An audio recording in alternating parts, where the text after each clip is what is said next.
Okay, so I'm going to tell you my belief on why I think that you really need to focus on policies and procedures. Now, I've mentioned this before in other coaching sessions and mentoring, but let me just tell you, if I've learned anything from my time of owning and managing properties, it's that you have to have a policy and a procedure manual. It's got to be a live document, and you've got to follow it, and more importantly, you've got to update it. I would say at a minimum once a year, normally at least quarterly. First of all, there's the liability. So should you ever be involved in any kind of lawsuit or liability claim against you, if you can show that you treat everyone the same with your rental properties and you follow your policies and your procedures each and every time, you're going to have a much higher chance that you will win the case or it'll be dropped. Number two is you're going to provide better service. So customer service is about delivering consistency at a level consistent every single time.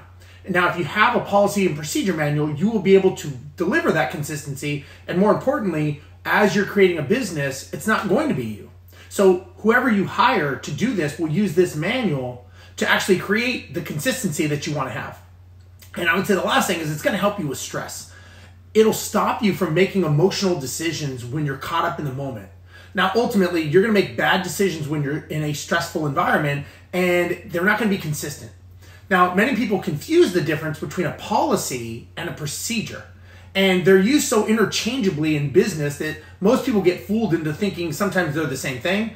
A policy is a rule that you create that's got to be abided by. Now, a policy is something that is not changed very often, and if it's changed, you're basically changing the way that you ultimately do something about a specific section or operation in your whole business model. So an example of a policy could be your qualification policy of your tenants, maybe application policy, late fee policy, policy of how you pay rent. Now, procedures are the how you do your business. So procedures will change, and very often they change quite often. New technology, maybe a new form, you're learning a new way to do something. These are always things that will change your procedure, and most of the time they will not change your policy.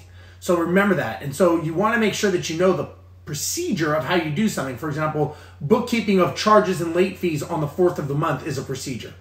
If evictions are filed on the 10th of the month, that is a procedure. So do you kind of understand what I'm saying? And this is how you separate the difference between a policy and a procedure. And it's very, very important to know the difference, because as you grow your portfolio, this is going to be the lifeline of how you actually do this and how you're successful.